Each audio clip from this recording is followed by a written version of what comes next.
6 bob jasad. Supurga xiyol bilan o'zining qanchalik yo'l bosqinini bilmay qoldi. Bugun uning qo'rsqimi oshgandek qilmaydi.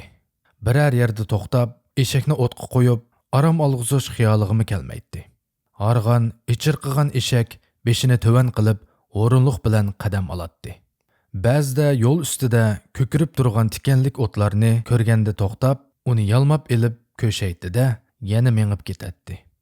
Agar yiliq cho'kan alvasti yoki jin shayotun bo'lgan bo'lsa, deb xiyollarini davom qiladi supurga. Undaqda men nima bo'laman? Men u alvasti xotin bilan quchoqlashib yotgan emasmidim? Balki men o'zim shu kundan boshlab yerimi odam, yerimi jin bir nimaga aylanib bo'lgandiman. Nimishqa menla so'zlayman? Sen eshak gap qilmaysan. Donolarning ko'p so'zlagandan oz so'zlagan yaxshi, so'zlagan so'zmaganga yetmaydi degan hikmatlik gaplarni anglab olganmisan ya? Ba'zi hukmronlarmo gapni oz qiladi. Ular o'zining donoliqidan emas, hayvisini oshirish uchun shundoq qiladi. Undimaslik ularning bilimsizligini, savodsizligini yoshirib qoladi. O'lik nimish qusurlik? Chunki u so'zlamaydi. Agar senmo yerimi odam, yerimi eshak bo'lib qolgan bo'lsang, qandoq yaxshi bo'ladi? U chaqda men seni ham meni volatdim, ham ikkimiz qiziq paranglashib mangatdiq. Hozir sen faqatla anglaysan, undimaysan. Yerimi eshak, yerimi odam bo'lgan bo'lsang, senmi beshingdan o'tgan ishlarni tug'ilgandan beri qandoq eg'illarda yetib, qandoq etizlarda qo'nganligingni, kimlar bilan muhabbat bog'lashganingni qiziq qilib so'zlab beratding. Heliqi alvasti cho'kanning kechida qayerga yo'qolganligini albatta sen bilasan. Bu sirni menga aytib bergan bo'latding. To'xta, biz yana bir nimani unutibdiq.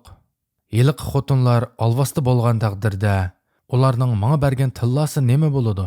Supurga eshakning ustida turibla bir tarafga sal qiysaydi-da, ostidagi xurjunning ko'zidan tilla silingan xaltini sug'urib olib og'zini ochdi. Sap oltinlar quyosh nurida uning ko'zlarini qamashtirib etdi. Pah, devatdi supurga. Bu tix qo'yilgandan beri bozor yuzi ko'rmay, shohlarning xazinalarida saqlangan sap tillalardan ekan. Bu oltinlar ikkimizning bir umr yeb ichishimizga yetib eshib qolgudek. Bunchalik dunyoni ko'tirib, yurtga salomat yetib borsak, kishilar nimada? Albatta ular supurga podshohning xazinasiga o'g'irlik tushibdi-ku demaydi. Lekin ular cho'qim supurgiga cho'llarda biror maxfiy xazina uchrab qapti deydi. Haq nima desa demamdi. Baylarga o'xshash, menmi bog'liq hoylalarni qilay. Shahar kezib yuradigan mundaq bema'ni ishni tashlay. Sen deb baqqina. Xotindan birni olsam bo'larmi yoki ikkini? Sendan masala so'rag'ango, haqiqatan chaming yetsa 10 ni ol deysan. Men undaq o'zimga ochiqcha avorchilik topadigan ahmoqlardan emas. Ammo sana vaqti-vaqtida yem berib, eg'illaringni supurib turadigan bir ikki chakar yollashim mumkin. Yana oshpaz, bog'van, mapikash degandek xizmatkorlarni mo elishga to'g'ri keladi. Zerikkanda ko'nglimizni ochadigan nag'machilar bo'lmasimi bo'lmaydi. U chaqda biz yeb ichib, ig'nab yetib, samirib ketishimiz mumkin. Sen balkim bekorchilikdan zerikib, arg'amchini uzib chiqib, kishi do'stlaringni izlab, nashoyon ishlarga berilib ketarsan naqachon.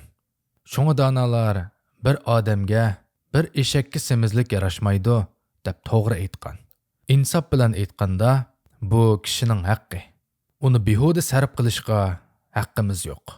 Heliqi aqlsiz cho'kanning bu oltinlarni bizga tashlab ketib, o'shiqchi bosh og'riq tepib berganini qaramamdigan. Hayotli bo'lsak, zaminning bir yerida ular bilan yana do'qurishib qolarmiz. Qara, biz shu cho'kanning ismini so'rab olmabdimiz. Shuncha kunlar birga yurib, umi mening ismimning nimaligini so'rab qo'ymabdi. Nima degan g'alati ish? Taqdir ularni yana biz bilan uchrashtirgan chaqda, balkim shahzoda cho'ngli odam bo'lib ketar. Ammo biz cho'kkanni cho'qim tonib olaymiz. Eshak tuyuqsizla ishtik mengib ketibdi, supurga orqasiga uchib tushgili tasli qoldi.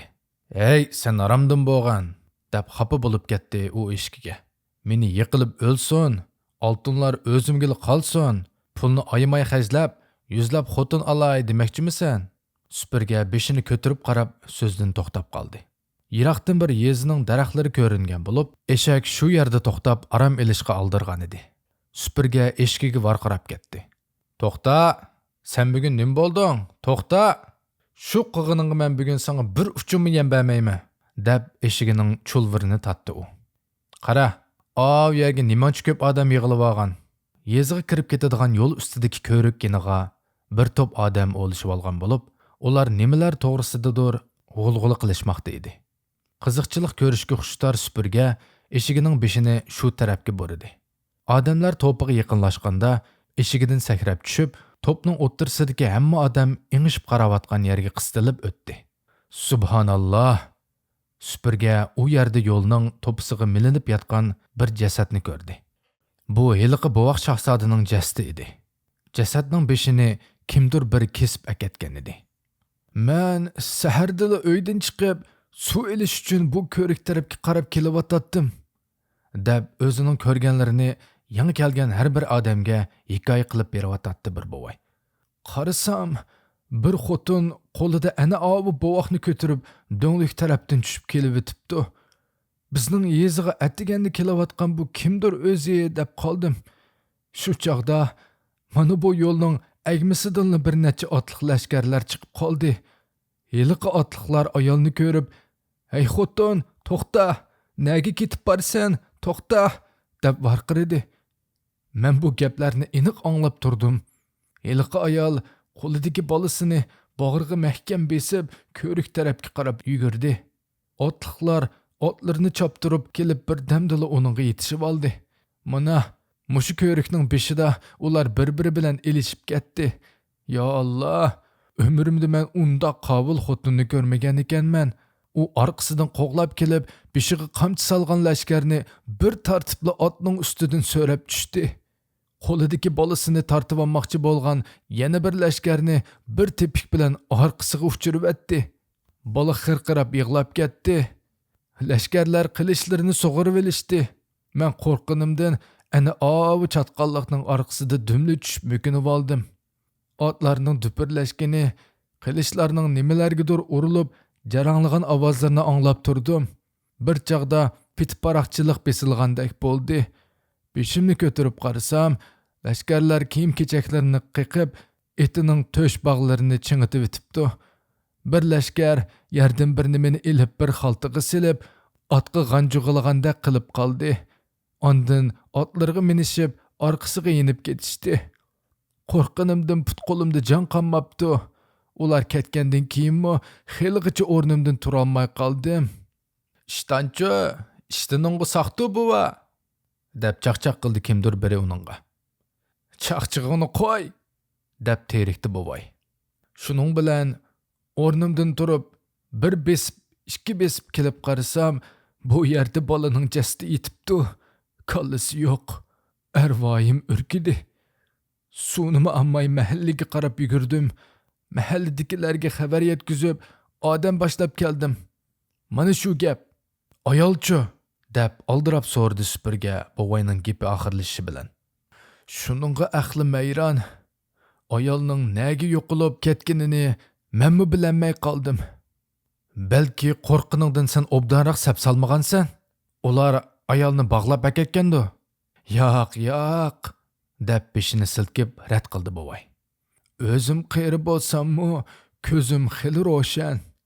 Ular har bir otning ustida bir dinli lashkar o'tirib ketishdi.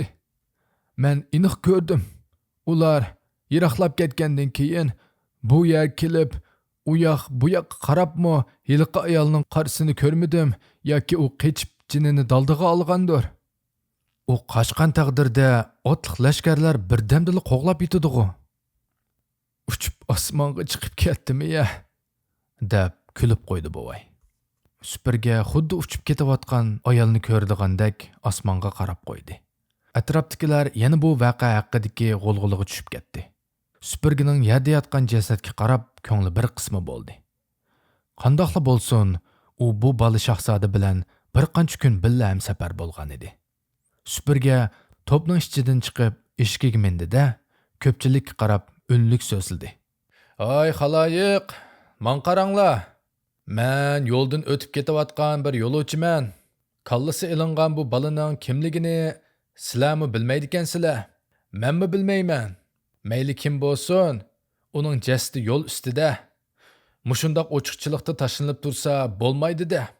Qaranglar, jasadga chivin olashqili turibdi. Shu o'lgan narasidi uchun men azroq pul sadiqa qilay. Sizlar uni ko'mivitinglar. Xo'sh, avu to'pig'i milinib turgan nima u? Majanmi, tumarmi? Ehtimol bu vaqtning yoki uning onasining bo'ynidan tushib qolgan narsa bo'lsa kerak. Uni menga elib beringlar. Bergan pulimning haqqi uchun uni men xotira qilib saqlab qo'yay. Kishilarning oyog'i ostida to'pig'i ko'milib qolay degan qop-qora narsani supurgining o'tkir ko'zlari eshakning ustida turibli bayqagan edi. Kimdir biri uni engishib qo'liga oldi. Ikkinchi, uchinchi kishimi uni qo'liga ilib qiziqib qaradi. Bu uchburchak shakldagi qora maxmalga o'rab, qora yipak bo'qqishga bog'langan oddiy bir tumar edi. Oxirida tumarni yiliqi hikoyatchi buvay qo'liga oldi. U yoq bu yoqiga o'rib, obdan qaradi-da, supurgiga berdi.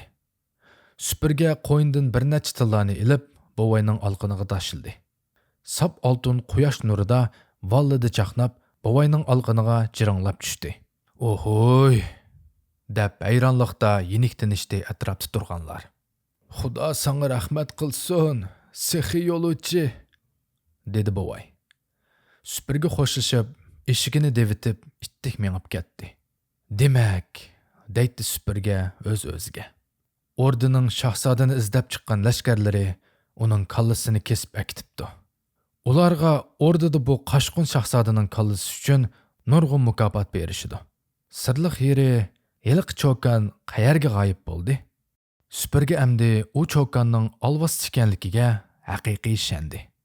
Bo'lmasa u bir qancha otliq lashkarlarning qo'lidan chiqib, qanday g'oyib bo'lib ketalaydi? Hammadan qiziqi, deydi u eshikka qarab. Shu olvosti bilan men qancha kun bir dasturxonda tamoq yeb, uni qo'ynimda ilib yetibdiman. Sen uni ba'zida ustingga mindirib mengibsan. Agar cho'kan kechida kapidan ketib qolmagan bo'lsa, qandoq bo'ladi-kin? U chaqda podshohning lashkarlari ularni bayqamay cho'ng yo'l bilan o'tib ketishi mumkin edi. Agar ularni kapining ichidan tepib olgan bo'lsa-chi, u chaqda lashkarlar shahzodaga qo'shib mening kallamni olgan bo'ladi. Qattiqroq hangrab ketgan bo'lsang, sening beshingni saq qo'ymas edi. Chunki biz ikkimiz yiliq cho'kandek g'oyib bo'lib ketolmaymiz-da. Xudo, balo qazodan o'zing bir saqlabsan, deb shirkinib ketdi supurga. Endi bu g'alati qismat mushuning bilan oxirlashamdi yoki davomi bormi? Bilguchi o'zing. Qon to'kilgan ekan, cho'qim uning qisosi bo'ladi. Zo'rayganlarning ojizlamaydigani yo'q. Saltanat hech kim uchun mangulik emas. Har holda men bu tumarni saqlab qo'yay. Qani, qadimingni yildamlat eshigim. Xatar yuz bergan joydan yiroq bo'lmoq durust.